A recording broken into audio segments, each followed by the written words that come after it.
Some mysteries fade over time, lost in the cracks of history. Others, like the disappearance of Terry McClure, only grow darker with each passing year.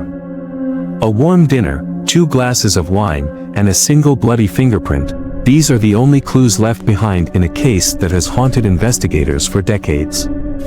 Was it an abduction? A lover's betrayal?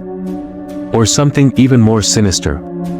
Stay with me as we unravel the chilling, unsolved mystery of the vanishing of Terry McClure. It was Valentine's Day, 1986, in Austin, Texas.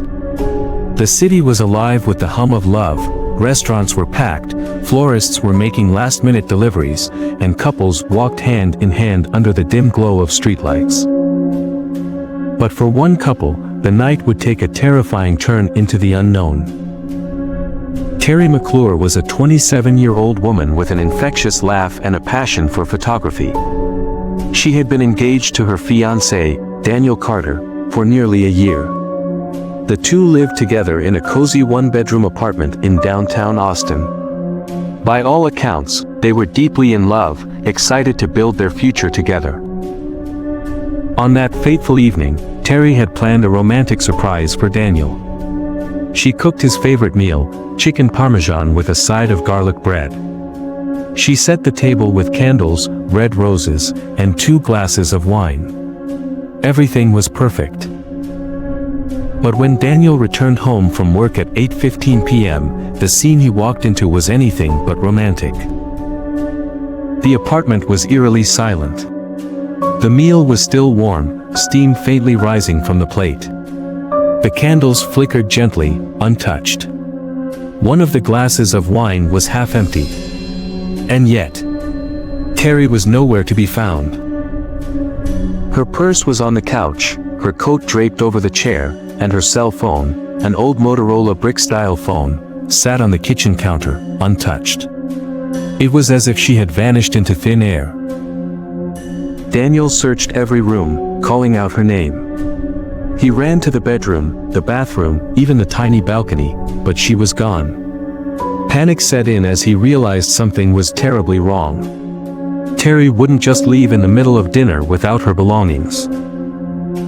Then, he noticed something chilling.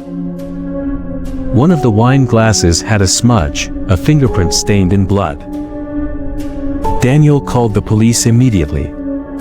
Within an hour, officers were combing through the apartment, trying to make sense of what had happened.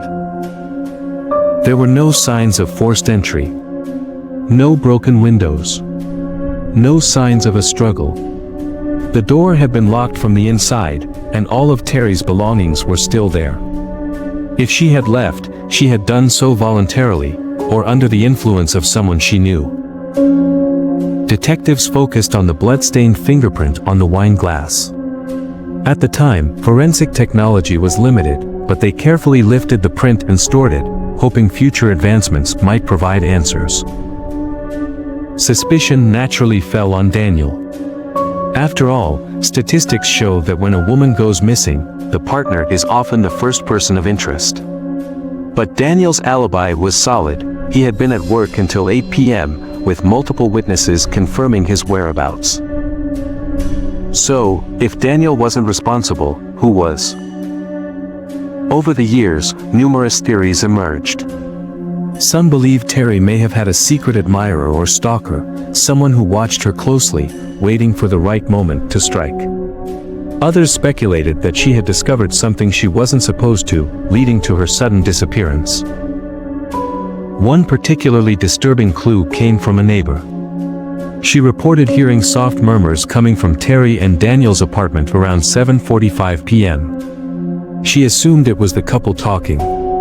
But then, she heard a sudden silence, followed by the faint sound of a chair scraping against the floor. And then, nothing. There were no screams. No struggle. Just silence. Did Terry willingly let someone in? Someone she trusted? Or had she been taken without making a sound? Years later, in 2003, investigators revisited the case. With advances in forensic science, they tested the bloody fingerprint against national databases, hoping for a match. Nothing. No match in any system. The print didn't belong to Daniel. It didn't belong to Terry. It didn't belong to anyone they could identify. It was as if the person responsible had never existed. To this day, the case remains open. No body was ever found. No further clues surfaced. And Terry McClure remains one of Austin's most haunting mysteries.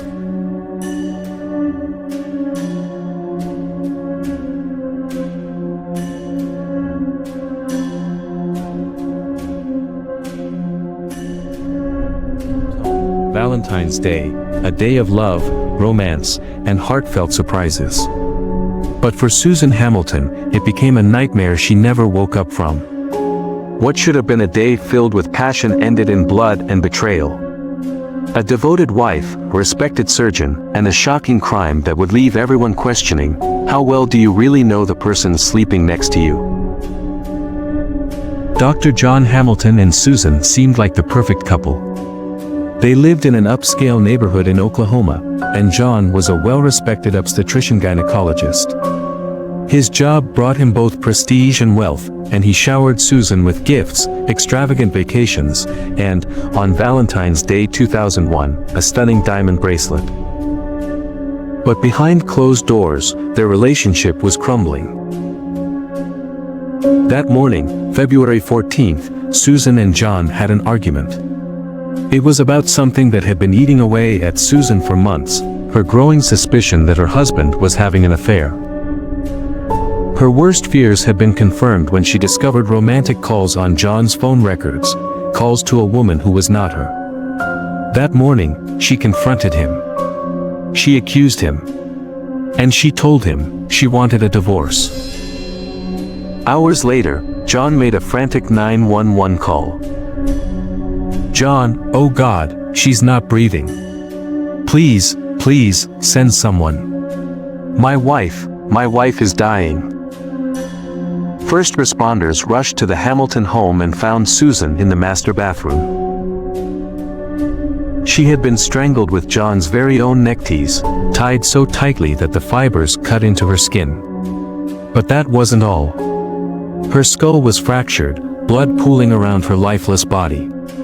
The brutality of the attack suggested pure rage, something personal. Something unforgivable.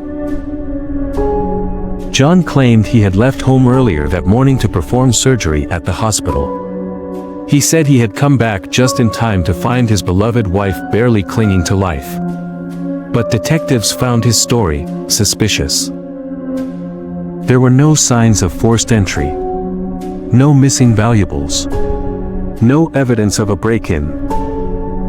If this was a robbery, why had the attacker only focused on Susan and left everything else untouched? Then there was John himself. His hands were covered in scratches and bruises. He claimed they came from his desperate attempts to revive Susan. But forensic experts would soon uncover a different, chilling truth. Under John's fingernails, they found Susan's blood. As investigators dug deeper, Susan's suspicions about her husband became more damning. They found her personal diary, filled with heartbreak and growing fear. One haunting entry read, "I cannot trust him anymore. I feel like he's hiding something. I feel like he's lying to me." Susan had spent months doubting John's faithfulness, and on the morning of her murder, she had finally confronted him. Prosecutors argued that John, a man used to control and prestige, couldn't bear the thought of losing his wife, or his spotless reputation. In a fit of rage, he strangled her with his own hands, ensuring that if he couldn't have her, no one could. The jury was shown gruesome autopsy photos, expert testimonies, and the most damning piece of evidence, Susan's blood under John's nails. It didn't take long. The verdict came swiftly.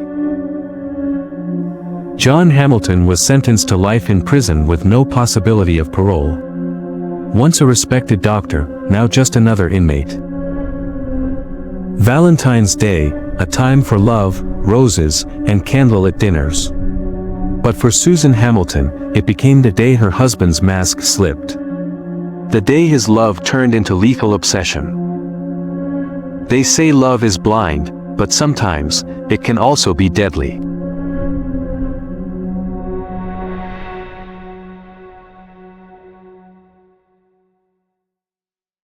It was Valentine's night in 2012, a chilly February evening in a quiet Pennsylvania town. Mark and Lisa, a young couple in their late teens, were looking for a place to spend some time alone. After a romantic dinner, Mark suggested they drive up to a secluded spot deep in the woods, a well-known local, Lover's Lane. Lisa hesitated at first.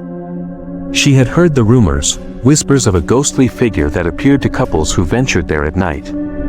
But Mark laughed it off. "Come on, Lisa. It's just an old legend," he said, grinning as he drove up the winding path. The road was narrow, surrounded by thick trees that seemed to swallow any light from the moon. The only sound was the hum of the car's engine as it rumbled over the gravel. They finally arrived at a clearing, a quiet place where the town's teenagers often snuck off to escape the world. Mark parked under an old, twisted oak tree, turning off the engine. The silence was heavy. As they sat in the car, the windows fogged slightly from their breath.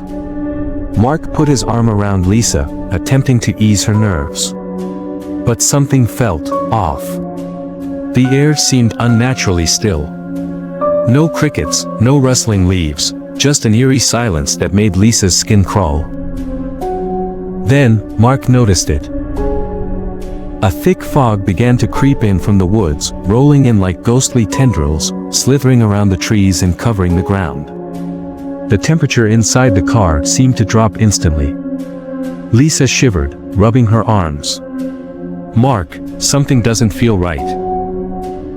Before Mark could respond, Lisa let out a blood-curdling scream. He snapped his head towards her, following her terrified gaze to the passenger side window. A woman stood outside, her face pale as death, her eyes hollow and dark. She wore a tattered white dress, but what made Lisa's blood run cold was the deep red stains covering the fabric. Blood. Her mouth quivered as she tried to speak, but no words came out. The woman's expression was blank, but her presence radiated an overwhelming sadness and malice. Mark fumbled with the keys, his hands shaking as he turned the ignition. The engine roared to life, and without a second thought, he slammed on the gas. The tires kicked up dirt and gravel as the car sped off down the twisting road. Lisa dared to glance back. The woman was gone. They didn't stop until they reached the main road. The next morning, Lisa spent hours online, scouring the internet for any mention of the haunted Lover's Lane. And then she found it. An old newspaper article, dated February 14, 1955. It told the tragic story of a young woman named Margaret Whitmore, who had been brutally murdered on Valentine's night. She had come to this very spot to meet her lover, but he had arrived with something more than romance in mind. He came with a knife. In a fit of jealous rage, he had stabbed her multiple times, leaving her body in the woods. Her ghost was said to haunt the area, appearing only to young couples, as if to warn them of love's darker side. Lisa's hands trembled as she scrolled through the article. Her breath caught in her throat when she reached the description of Margaret. White dress. Pale face. Dark, hollow eyes. Lisa's heart pounded. She turned to Mark, holding up the screen. "This is her. This is who I saw." Mark's face paled as he stared at the grainy black and white photo of a woman long dead. Neither of them ever returned to Lover's Lane again.